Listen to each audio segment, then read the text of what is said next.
नमस्कार दोस्तों। साहित्य दर्शन की तरफ से आप सभी को धनतेरस और दिवाली की बहुत बहुत शुभकामनाएं।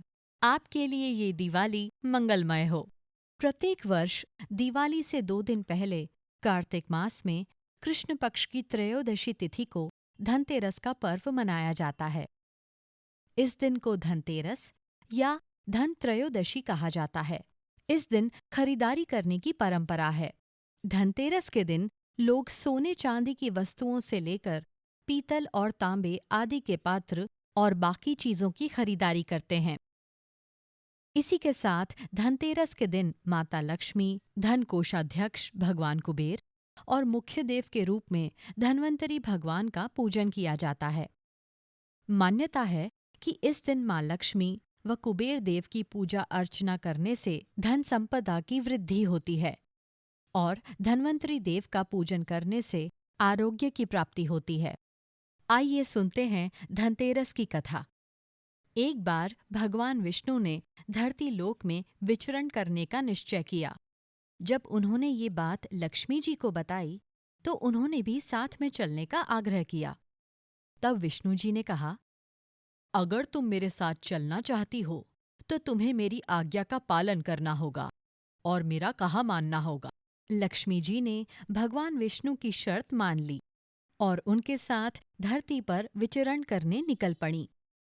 धरती पर पहुंचने के बाद भगवान विष्णु और लक्ष्मी जी एक जगह रुके और वहां विष्णु जी ने उनसे कहा, मैं दक्षिण दिशा की ओर जा रहा हूं। जब तक मैं न आऊं तुम कहीं मत जाना।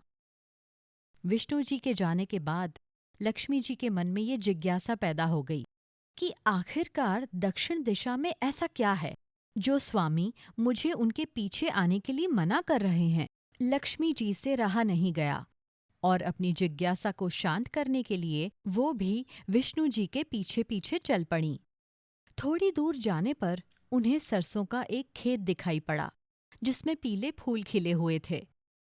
सरसों के फूलों की सुंदरता देखकर माता लक्ष्मी मंत्रमुग्ध हो गईं और उन्हें तोड़कर अपना श्रृंगार करने लगीं।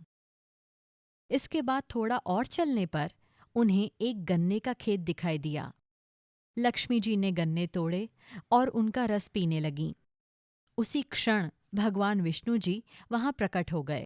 विष्णु जी लक्ष्मी जी को देखकर उन पर क्रोधित हो गए और बोले, मैंने तुम्हें इधर आने से मना किया था, पर तुम नहीं मानी और किसान के खेत में चोरी का अपराध भी कर बैठी। अब तुम्हें इस अपराध से मुक्ति पाने के लिए इस किसान की 12 सालों तक सेवा करनी पड़ेगी। ऐसा कहकर भगवान उन्हें वहां छोड़कर क्षीर सागर लौट गए। इसके पश्चात लक्ष्मी जी उस गरीब किसान के घर में भेष बदलकर रहने लगीं। एक दिन लक्ष्मी जी ने उस किसान की पत्नी से कहा कि तुम स्नान करके पहले मेरे द्वारा बनाई गई लक्ष्मी जी की प्रतिमा का पूजन करो और उसके बाद रसोई में भोजन बनाओ। तुम पूजा में देवी से सच्चे मन से जो भी मांगोगी वो तुम्हें मिल जाएगा। किसान की पत्नी ने ऐसा ही किया। लक्ष्मी जी की पूजा के फलस्वरूप किसान का घर धन धान्य से परिपूर्ण हो गया। लक्ष्मी जी की कृपा से किसान को सभी सुखों और समृद्धि की प्राप्ति हुई। इस प्रकार किसान के 12 वर्ष आनंदपूर्वक कट गए। 12 वर्षों के बाद लक्ष्मी जी वहां से जाने के लिए तैयार हो गईं और विष्णु जी उन्हें वापस ले जाने के लिए प्रकट हो गए। किसान ने उन्हें भेजने से मना कर दिया। इस पर भगवान विष्णु बोले, इन्हें कौन जाने देना चाहता है, लेकिन ये एक जगह नहीं ठहरती। मेरे श्राप के कारण ये 12 वर्षों से तुम्हारी सेवा कर रही थीं और अब इनके जाने का समय हो गया है। किसान हठपूर्वक बोला कि मैं लक्ष्मी जी को नहीं जाने दूंगा। इस संवाद में लक्ष्मी जी किसान से बोलीं, यदि तुम चाहते हो कि तुम्हारे घर में मेरा हमेशा वास हो तो जैसा मैं कह रही हूं तुम ठीक वैसा ही करना। कल तेरस है, तुम घर को लीप पोत कर स्वच्छ कर लेना। रात्रि में घी का दीपक जलाकर रखना। शाम के समय मेरा पूजन करना और एक तांबे के कलश में कुछ सिक्के भरकर रख देना। मैं उस कलश में निवास करूंगी, किंतु मैं तुम्हें दिखाई नहीं दूंगी। इस एक दिन की पूजा से तुम्हारे घर में सदैव निवास करूंगी। ऐसा कहकर लक्ष्मी जी अंतर्ध्यान हो गईं। किसान ने लक्ष्मी जी के कहे अनुसार उनका विधि पूर्वक पूजन किया। लक्ष्मी जी के आशीर्वाद से उसके घर में हमेशा समृद्धि का निवास रहा।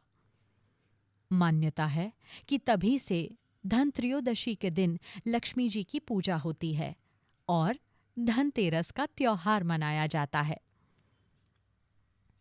धनतेरस की कथा को सुनने वाले सभी भक्तों पर भी इसी प्रकार माँ लक्ष्मी की कृपा बनी रहे। जय माता दी। हमारे चैनल को सपोर्ट करने के लिए लाइक, शेयर और सब्सक्राइब करना मत भूलिएगा। एक बार फिर से हैप्पी दिवाली।